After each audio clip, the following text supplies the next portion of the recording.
Part 1. Ashoka. The Dharma king across the long, unbroken current of Indian history, there is a name that resounds like a bronze bell echoing through the centuries. Ashoka, revered by posterity as the Dharmaraja, the righteous king who lifted Buddhism from a fledgling creed into a radiant light spanning almost the entire subcontinent. Ashoka's story is not merely political chronicle. It is an epic of inner transformation and the prelude to a later tragedy, when Buddhism blazed to a zenith and then waned on its own native soil. In the 3rd century BCE, India lay under the rule of the Maurya dynasty, the largest empire the land had yet seen. Founded by Chandragupta Maurya, it would reach its apogee under his grandson, Ashoka. Born to royalty, Ashoka was fierce in temperament during his youth, seen as harsh and warlike. Upon ascending the throne, he launched a series of campaigns to expand his realm. The fateful turning point was the conquest of Kalinga, a fertile region on the eastern seaboard. That war entered the annals as a blood-drenched stain. Over 100,000 soldiers and civilians fell within mere months. Rivers ran red, fields became graveyards. The victorious emperor walked among the dead as if his heart had been torn apart. He saw the pleading eyes of children, heard the wails of women, the groans of the dying. In that instant, the undefeated conqueror awoke. He realized that glory won by sword and spear yields only blood and tears, that victory, in truth, is a defeat of the human spirit. Out of this shock, he turned to the Buddha's teaching. He took refuge in the Three Jewels, observed the precepts, and vowed to wield imperial power to protect the Dharma. History has seldom witnessed a change so profound, from a ruthless conqueror to a sovereign who took compassion as his guiding star. After Kalinga, Ashoka ordered an end to wars of aggression. He raised stone pillars across his dominions, inscribing edicts that taught kindness, nonviolence, filial piety, and compassion for all beings. Scattered from the northern plains to the southern forests, these pillars ensured that every subject could read and be steeped in the spirit of the Dharma. Each pillar stood like a torch planted between earth and sky, proclaiming an empire committed to the righteous path. Nor did his vision stop at home. Ashoka made Buddhism a bridge of diplomacy. He sent envoys bearing the Dharma overseas to Sri Lanka, across the Himalayas toward Tibet, and along trade routes into Central Asia and as far as the Hellenistic world. Thus Buddhist seeds were sown across Asia. Sri Lanka embraced the Theravada tradition and made it a state religion. Central Asia preserved Sanskrit scriptures that later traveled to China. Even in distant Greek lands, Ashoka's emissaries left traces, introducing Western thinkers to a faith of compassion from the East. Under Ashoka, Buddhism was not only a religion, but a social and political foundation. He established hospitals for people and even for animals, dug wells, built roads, and set up rest houses for travelers. Every policy was infused with mercy. One of the largest empires of the ancient world chose ethics over violence as its root. It was a time when Buddhism reached an unprecedented summit. Stupas rose, statues of the Buddha stood in serene majesty, enduring symbols of the age. From village to city, people knew the Buddha's words. Monastics journeyed in all directions, sowing moral seeds among the populace. Buddhism became the spiritual bond holding a vast realm together. Yet within such brilliance lay a paradox. A faith spread by political power could become bound to the fate of the dynasty that supported it. After Ashoka's passing, the Maurya court weakened, and his successors no longer cherished the Dharma as he had. From that point, the radiance began to fade. And still, in historical memory, the Mauryan era under Ashoka endures as the golden age of Buddhism in India. Today, standing before the surviving pillars of Ashoka, one can still feel an echo from the past. Though weathered by wind and rain, the inscriptions recount the story of a king who dared to transform himself, and by that transformation sought to transform a nation. It is proof that the power of the Dharma can soften even a hardened conqueror and turn him into a sower of compassion throughout the human world. But history is impermanent. Rise is followed by decline, dawn yields to dusk. Ashoka kindled a blazing torch, but that torch would have to face the tempests of its time. From the very height of glory, Buddhism would drift into a long descent, and on the very land of its birth it would one day be almost erased. Even as the light of Ashoka's pillars remained etched into Indian earth, shadows had already begun to gather. Part 2, Seeds of Division, and the waning of the light. The death of the Dharma king Ashoka did not merely close a reign. It marked the beginning of an age of uncertainty for Buddhism itself.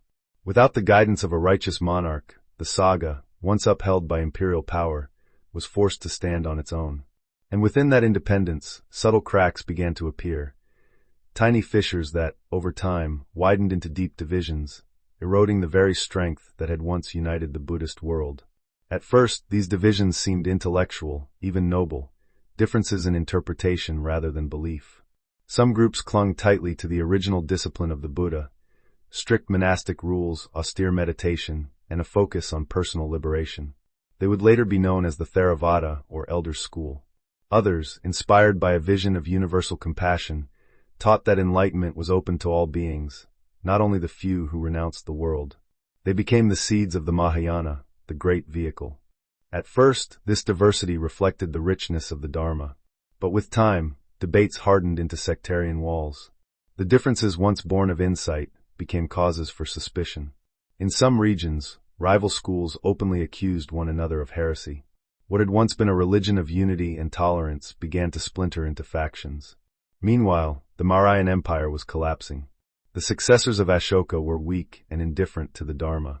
With the fall of the dynasty, the royal treasury no longer supported the monasteries.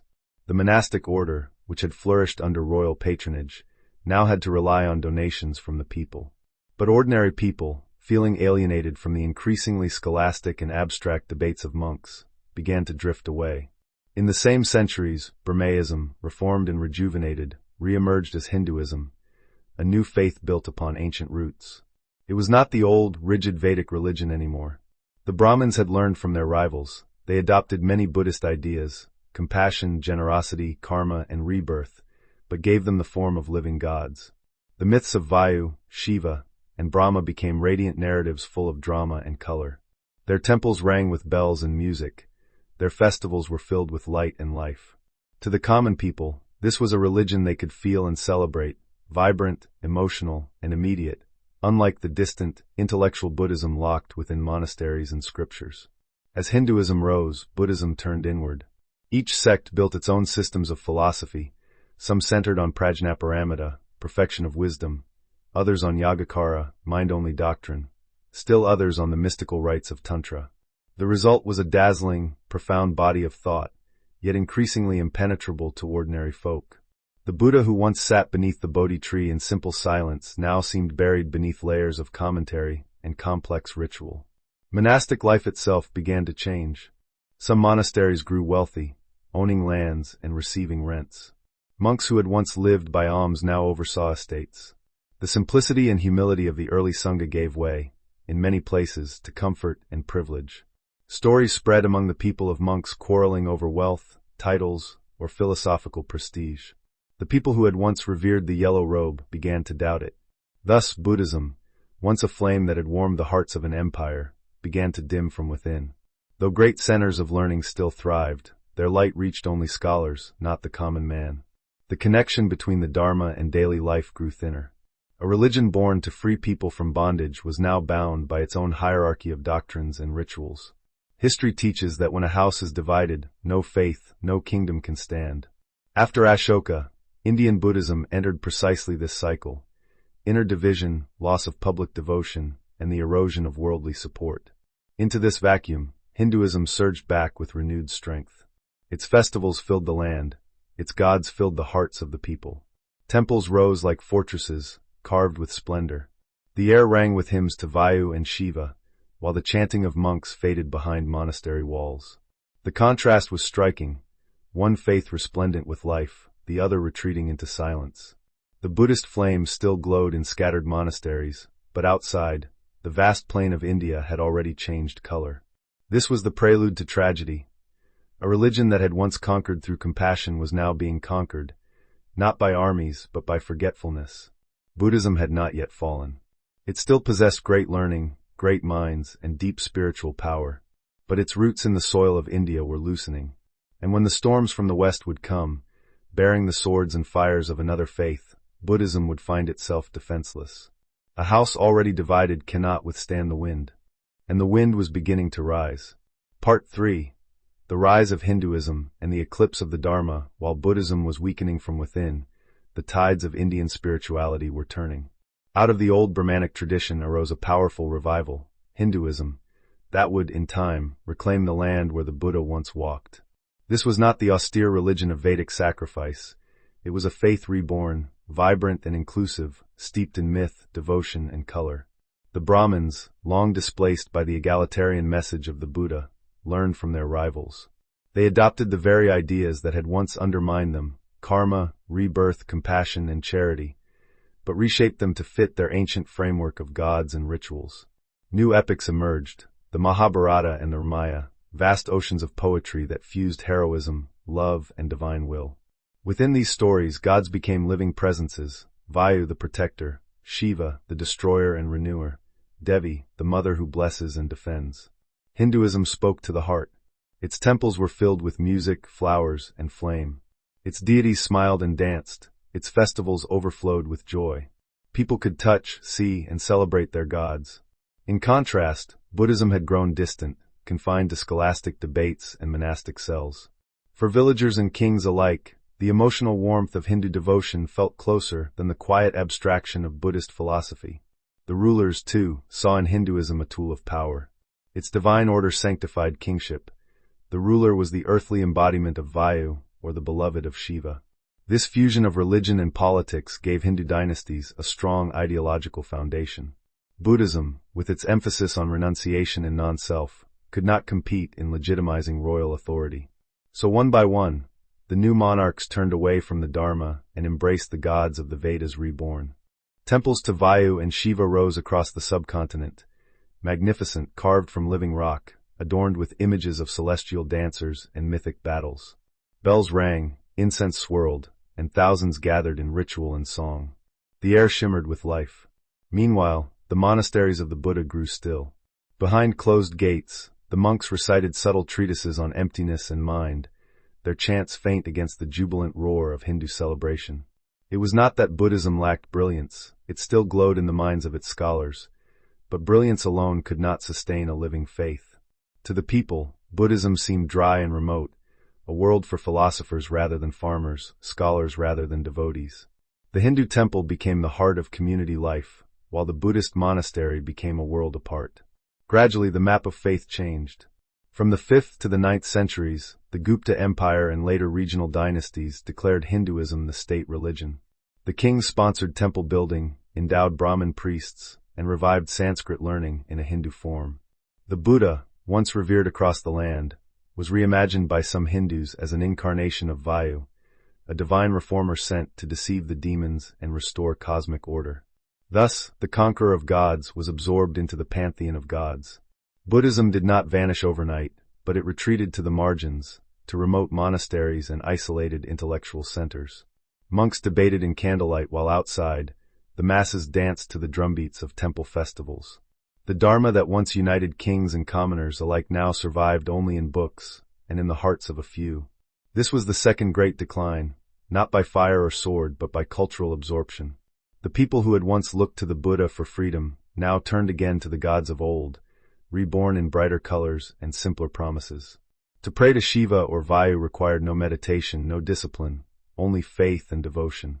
It was a religion of the heart, not the intellect. Thus, by the dawn of the first millennium, Buddhism stood like a lamp flickering in the wind. The empire of Dharma had become an island amid an ocean of Hindu faith. Yet the real storm was still to come, from beyond the western mountains, where new conquerors were gathering under a single god and a crescent moon. The monks did not yet know it, but the next age would not merely darken the Dharma, it would seek to extinguish it. Part 4, Nalanda. The last golden flame. By the time Hinduism's resurgence had reshaped India, Buddhism still glimmered in scattered sanctuaries of learning, the last bastions of its once universal light. Though the faith had faded from villages and courts, its intellect and scholarship blazed brightly within the walls of its great monastic universities. And among these, none shone more brilliantly than Nalanda, the crown jewel of Buddhist civilization. Founded in the 5th century CE, Nalanda was far more than a monastery. It was a city of wisdom, a vast complex of temples, lecture halls, courtyards, and towers spread across acres of red brick. Its library, known as Dharma Ganja, the treasury of truth, contained hundreds of thousands of manuscripts on philosophy, logic, medicine, mathematics, and astronomy. Scholars from every corner of Asia came to study there. From the plains of China came Xuanzang, Haiyuansang, and Yijing, who crossed deserts and mountains to reach Nalanda. In their records, they described a world where thousands of monks and scholars debated under the banyan trees, where bells rang at dawn and chants resounded till dusk, where minds sought truth with unmatched vigor. To them, Nalanda was not merely a school, it was a kingdom of learning, a sanctuary of the human spirit. Other great universities followed. Vikramashila, founded by the Pala kings in the 8th century, became the heart of Tantric Buddhism. Odantapuri, Somapura, and Jagaddala formed a vast network of learning across northeastern India. Together, these centers kept alive the flame of the Dharma even as the outside world changed. Within these red brick walls, monks debated profound questions of mind and reality. Is the world empty or real? Is consciousness eternal? How does ignorance bind beings to birth? Their words echoed through corridors scented with incense and lamp oil. The air vibrated with thought, faith, and the quiet confidence of a tradition that believed its light would never go out. Yet beneath this brilliance lay fragility. The Sangha had withdrawn from the life of the common people. The monks of Nalanda and Vikramashila spoke in the language of scholars, not farmers. The Dharma that once moved among the crowds now lived behind gates and scrolls. While India outside danced in the festivals of Vayu and Shiva, inside the monasteries, the chanting continued, serene, profound, but increasingly isolated from the pulse of the nation. Buddhism had become a lamp burning in still air, bright, steady, but enclosed. And as always, when the outer winds of history rise, such lamps are the first to be extinguished. The political landscape of India in the early medieval period had fragmented. The mighty Mauryan and Gupta empires were long gone. Dozens of small Hindu and Buddhist kingdoms coexisted, none strong enough to defend the others. Without the protection of a great king, monasteries became vulnerable. Meanwhile, beyond the northwestern mountains, a new power was stirring, the armies of Islam. Driven by zeal and conquest, they looked eastward, to the rich plains of India. To them, these lands were filled with wealth, and with idols to be broken. The monks of Nalanda could not have imagined it then, but their world stood at the edge of catastrophe. Within a few centuries, the flames of their oil lamps would be replaced by flames of destruction. Their libraries, which preserved the wisdom of centuries, would burn to ash. The great halls that had echoed with debate would fall silent forever. And yet, at this moment, before the storm broke, Nalanda still stood radiant. Its red towers glowed beneath the evening sun. Its bells rang across the Ganges plain. Travelers who approached it spoke of hearing chanting miles away, like wind through distant trees. It was a vision of intellectual and spiritual perfection, unaware that it was also the last sunset before an endless night. Soon the wind would rise, and with it would come the fire. Part 5: The Coming of the Storm. The fall of Nalanda. While the monks of Nalanda and Vikramashila were debating the nature of mind and emptiness, far beyond the mountains of the northwest, a different kind of faith was gathering its strength, a faith of one God, one truth, and one mission. From the deserts of Central Asia and the plains of Persia, the armies of Islam advanced eastward, carrying with them both a new civilization and the sword of conquest. At first, the invasions of India came in waves, raids for gold and glory, not empire. The earliest and most infamous of these conquerors was Mahmud of Ghazni, a warrior king from modern-day Afghanistan. Between the 10th and 11th centuries, he launched over a dozen expeditions into northern India. His targets were cities of wealth and temples of splendor. Hindu shrines such as Somnath, encrusted with jewels and gold, were plundered and reduced to rubble. For Mahmud, these were triumphs of faith, destroying idols and filling his treasury. For India, they were omens of terror. The Buddhist monasteries, once mighty, had no armies and no walls. The monks, unarmed and untrained, could offer no resistance. When Mahmud's soldiers swept across the plains, they looted the temples of both Hindu and Buddhist alike. Yet, for the moment, the invaders came and went like a storm, leaving ruin behind, but not permanent rule. But a century later, the storm returned, this time to stay. From the rugged passes of Afghanistan came the Ghurid Empire, under the leadership of Muhammad of Ghor, a man less boastful than Mahmud, but far more ambitious. His goal was not plunder but dominion, to plant the banner of Islam over the heart of the Indian subcontinent. By the late 12th century, his armies had overrun Punjab and marched deep into Bihar, where the great monasteries still stood. And among those was the most celebrated, Nalanda, the beating heart of Buddhist learning for over 700 years. Nalanda was no fortress. It was a sanctuary of books and prayer. Thousands of monks lived there, copying manuscripts, debating philosophy, and teaching students from across Asia. Their world was one of peace, not arms. When the Ghurid general Bakhtiyar Khilji led his troops eastward, Nalanda became one of his first targets. No army rose to defend it. The surrounding Hindu rulers were weak, fragmented, or indifferent. To many, Buddhism was already a relic of the past, a faith of scholars, not warriors. And so, when Khilji's horsemen descended upon the monastery, there was silence from the outside world. The chronicles speak with horror of what followed. The soldiers stormed the great gates, cut down unarmed monks in the courtyards, and set fire to the libraries. The manuscripts, written on palm leaves and birch bark, burned like dry grass. Flames leapt from hall to hall, towers of books turned to black smoke. The inferno, witnesses said, burned for months, its light visible for miles. The sky darkened with ash, and the air reeked of scorched parchment. Centuries of learning, the work of countless minds, vanished in a single act of violence. Philosophy, medicine, astronomy, literature, all were lost. It was one of the greatest intellectual holocausts in human history, the equal of the burning of Alexandria. Some monks tried to save the scriptures. A few escaped, carrying fragments of manuscripts across the mountains to Tibet and Nepal. Others fled south to Sri Lanka or across the Bay of Bengal to Southeast Asia, where the seeds they carried would sprout anew. But the heart of Indian Buddhism, its libraries, its teachers, its continuity was gone. Nalanda fell, and soon after it, Vikramashila, Odantapuri, Somapura, and Jagaddala met the same fate. Temples were desecrated, statues shattered, monks slaughtered or enslaved. The network of learning that had endured for centuries collapsed within a generation. The fire that devoured Nalanda did not just consume paper, it consumed memory itself. For the first time in 1,000 years, the voice of the Buddha fell silent on Indian soil. When the smoke cleared, the red walls were blackened ruins. Statues lay headless among the ashes. The great bell of Nalanda, once rung to announce the dawn meditation, was melted and gone.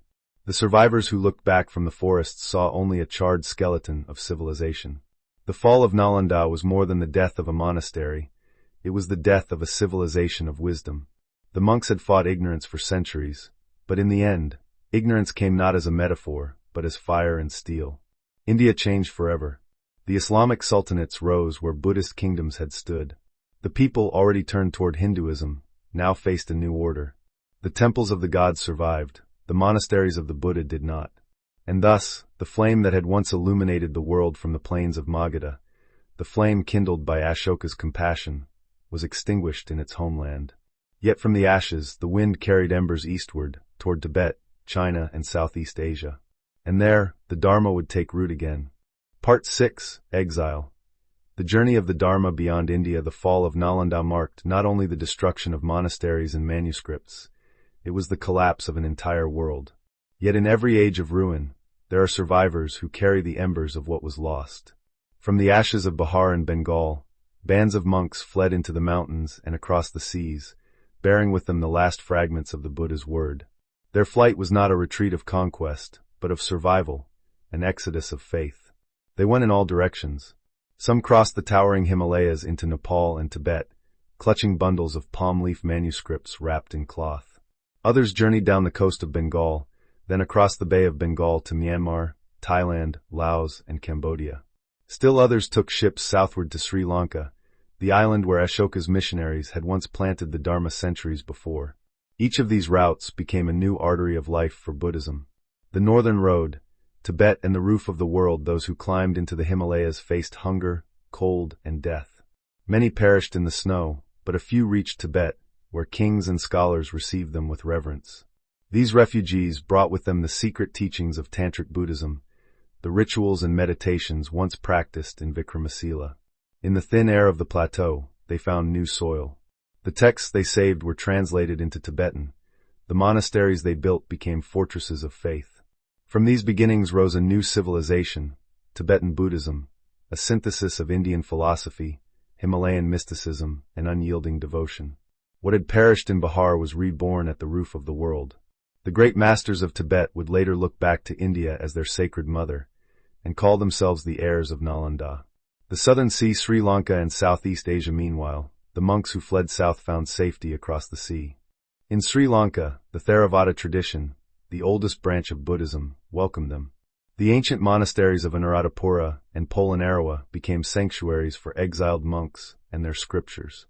From there, the Dharma flowed again into Myanmar, Burma, Thailand, Laos, and Cambodia, following the trade routes of the Indian Ocean. In these lands, Buddhism merged with local customs and flourished anew. Kings built stupas and pagodas.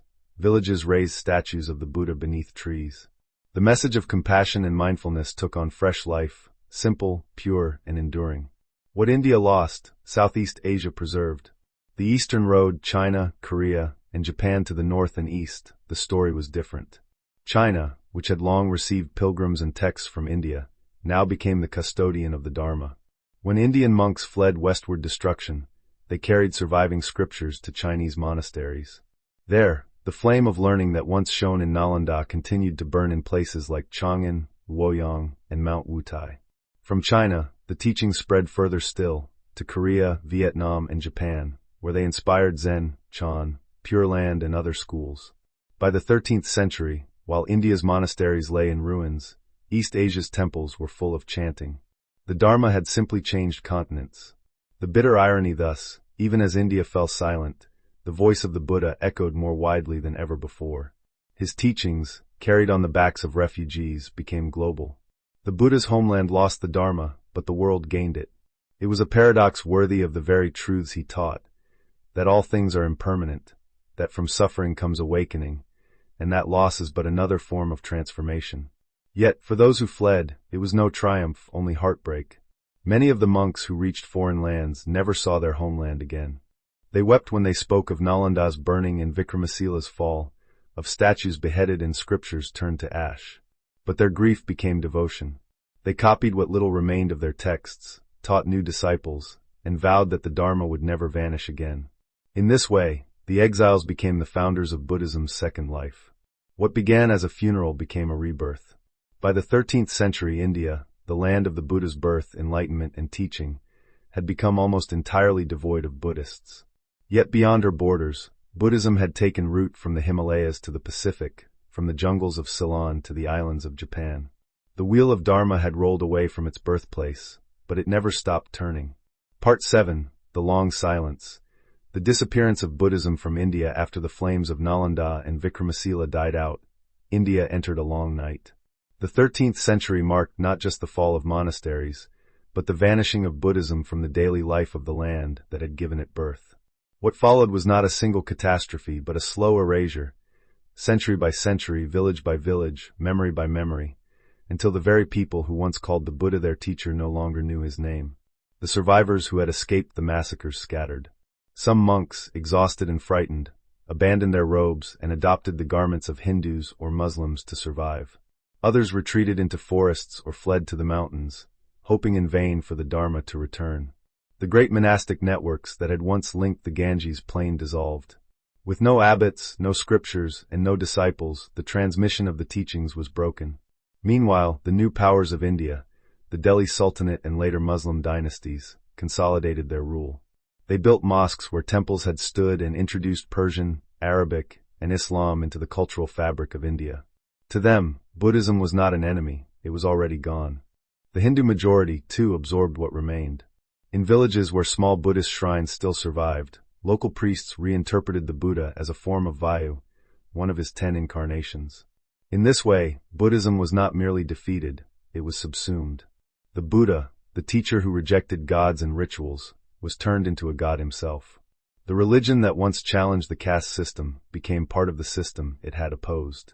Even the holiest of Buddhist places, Bodh Gaya, where Siddhartha attained enlightenment, fell into Hindu hands. The Mahabodhi temple became a shrine to Shiva, the great god. For centuries, Buddhist pilgrims who traveled from Sri Lanka, Burma, or China found the site tended not by monks in saffron robes, but by Hindu priests, who worshipped the Buddha image as a manifestation of Shiva. The land of the enlightened one had forgotten enlightenment. Across the plains of Magadha and Bengal, monasteries became ruins, swallowed by the jungle. Red brick walls, once echoing with chants, turned into mounds of earth. Locals grazed cattle among the fallen stupas, unaware of their sacred history. The people still told stories of old kings, but not of the Dharma king Ashoka. The memory of the Buddha faded into legend and myth. By the 14th century, scarcely anyone in India called themselves a Buddhist. The Sangha was gone. No ordinations, no recitations of the Pali Canon, no preaching of the Four Noble Truths. The Dharma had vanished from the land of its origin. The tragedy was silent, not heroic. Buddhism in India did not fall with armies on a battlefield. It simply dissolved into forgetfulness. No rebellion rose to defend Nalanda. No warrior king took up the banner of the Buddha. There was only the quiet indifference of a people who had turned elsewhere for faith and meaning. And yet, this disappearance left a wound. The land that once nurtured the most compassionate of faiths became divided between Hinduism and Islam, two mighty traditions that, in their struggle, would shape India's next 1,000 years. But the voice of the Buddha, the call to inner peace, non-violence, and self-realization was gone. The silence lasted for 6 centuries. The Bodhi tree at Gaya still grew, but no monks sat beneath it. The great stupas of Sarnath and Sanchi stood in desolation, half-buried, inhabited only by birds. The Dharma had become a ghost, a whisper lost to time. It seemed as if the wheel of the law had stopped turning forever. But history, like the Dharma itself, moves in cycles. And just as the Buddha taught that nothing truly dies, only changes form, the light of the Dharma, long extinguished in India, would one day return, faintly, humbly, yet unmistakably. Part 8, the rediscovery and revival of Buddhism in modern India. For 600 years, the land of the Buddha slept under layers of forgetting. His name survived in faint echoes, in the Puranas, where he was called an incarnation of Vayu, in the folk songs of Magadha, where people still spoke of a wise prince who renounced his throne. But the living Dharma, the community of monks and the sound of the Pali chants, had vanished. Then, in the 19th century, the wheel of time turned again. The winds of colonial exploration and Western scholarship swept across India, and in an irony of history, it was not Indians but foreigners who first uncovered the traces of the lost Buddha. The rediscovery in 1819, British officers surveying central India stumbled upon a massive stone dome half buried in forest, the great stupa of Sanchi. Soon after, archaeologists unearthed Bodh Gaya, Sarnath, and Kusinara, the very places of the Buddha's enlightenment, teaching, and passing away. The earth, silent for centuries, began to speak again through bricks, pillars, and inscriptions. Scholars such as Alexander Cunningham and James Prinsep deciphered the ancient Brahmi script, unlocking the edicts of Ashoka carved into rock and stone. For the first time in nearly 2 millennia, the words of the Dharma King were read again, proclamations of compassion, tolerance, and nonviolence. The past, once buried in legend, was now a matter of history. At the same time, in Europe, intellectuals and Orientalists studied the newly translated Pali Canon and Sanskrit sutras. The world realized that Buddhism, long flourishing in China, Japan, and Southeast Asia, had once been born in India. The forgotten son of the Indian spirit was rediscovered through foreign eyes. The return of the pilgrims. As news spread, Buddhist pilgrims from across Asia began to return to the sacred sites. Monks from Sri Lanka, Burma, Thailand, and Tibet journeyed to Bodh Gaya and Sarnath, weeping at the ruins. They built small monasteries beside the ancient stupas, planted trees, and rekindled the flame of devotion. In 1891, a Sinhalese monk named Anagarika Dharmapala arrived at Bodh Gaya. Shocked that the holiest site of his faith was controlled by Hindu priests, he began a movement to reclaim it for Buddhists. His voice, passionate and prophetic, awakened the conscience of Asia. He founded the Mahabodhi Society, whose mission was to restore the sacred sites and re-establish Buddhism in its homeland. The Society's work marked the rebirth of Indian Buddhism. Slowly, pilgrims returned. Small viharas were built in Gaya, Sarnath, and Kushinagar. The sound of chanting rose again after centuries of silence. The lamp lit by Ashoka was being rekindled, fragile but alive. The inner revival, a people awaken yet, for Buddhism to live again in India, it needed more than ruins and tourists, it needed people. For centuries, the poor and the oppressed in India had lived under the shadow of the caste system. They found little solace in either Hindu or Muslim tradition. When they heard of the Buddha, a man who rejected caste and proclaimed equality, his words struck a deep chord. In the 20th century, this longing found a voice in Dr. Bhimrao Ramji Ambedkar, 1891 to 1956, jurist, philosopher, and champion of India's untouchables, the Dalits. Ambedkar studied the Buddha not as a god, but as a revolutionary humanist. He saw in Buddhism a path to dignity, equality, and freedom from oppression. In 1956, on a monumental day in Nagpur, Ambedkar and hundreds of thousands of his followers publicly embraced Buddhism. It was not a mere conversion, it was a resurrection. In a single moment, the Buddha returned to the Indian people, not as myth, but as living truth. Ambedkar declared, "By discarding Hinduism, we have shaken off the shackles of slavery. By embracing Buddhism, we have found our path to liberty." His movement transformed the social and spiritual landscape of modern India. Today, millions of Navayana, new vehicle, Buddhists trace their faith to Ambedkar's vision. They see the Buddha not only as a spiritual guide, but as a symbol of justice and human equality. The present flame now, in the 21st century, the sacred sites of India, Bodh Gaya, Sarnath, Kushinagar, Rajgir, and Sanchi, once again resonate with pilgrims' footsteps and monks' prayers. The temples have been rebuilt. The Bodhi tree flourishes anew. The chants of monks from every corner of Asia mingle in the air of Magadha. India, which once forgot the Buddha, has now remembered him. His statues stand in schools and parks, his words are read in universities, his teachings are studied by seekers of every faith. Though Buddhism remains a minority religion, its moral and spiritual influence, the call to compassion, tolerance, and nonviolence, has entered India's conscience once more. The wheel of Dharma has turned full circle. The land that once gave the world the light of enlightenment lost it through ignorance and war, yet found it again through knowledge and reflection. From Ashoka's pillars to Nalanda's ashes, from the silence of centuries to the voices of modern pilgrims, the story of Buddhism in India is not one of death, but of return. For as the Buddha taught, the truth is like the moon, though clouds may cover it, it remains shining still behind the veil. And in India, after 2,000 years of shadow, that moon has begun to shine again. Full Moon Part 9, Conclusion. The lessons of decline and renewal history is not merely a record of kings and wars. It is the mirror of the human spirit, its illusions, awakenings, and returns. The rise and fall of Buddhism in India is one of the most profound reflections of this truth. It is a story that moves from light to shadow, from compassion to silence, and then, against all odds, back toward light again. 2.5 millennia ago, the Buddha walked the dusty roads of Magadha, teaching not conquest but understanding, not ritual but mindfulness, not power but compassion. His words transformed kings into monks and warriors into seekers. His vision of freedom, liberation not through gods but through wisdom, gave India one of its noblest gifts to the world. But as centuries passed, that light dimmed. The Dharma that began as a living flame of insight was gradually enclosed in the cold glass of intellect and institution. Monks debated abstractions while forgetting the hearts of the people. Temples grew rich, the Sangha divided, and the simplicity of the Buddha's path became buried under ceremony and philosophy. Then came the storms of time, political collapse, foreign invasion, and religious competition, and the fragile flame was extinguished on its own soil. Yet what truly ended Buddhism in India was not fire or sword, but forgetfulness, the slow fading of connection between faith and life. Every religion, like every civilization, carries within itself the seeds of its decay. When form replaces spirit, when doctrine replaces compassion, when institutions forget the people they serve, decline becomes inevitable. Buddhism's fate in India was not punishment, but consequence, the natural unfolding of the law of impermanence that the Buddha himself had taught. And yet, this same impermanence also holds the key to renewal. What perished in one age can be reborn in another. The Dharma that vanished from India took root across Asia, in the chants of Tibet, the pagodas of Burma, the temples of Japan. Each culture gave the Buddha new voice and new form. His message crossed mountains and oceans because truth, once spoken, cannot die. It only changes language.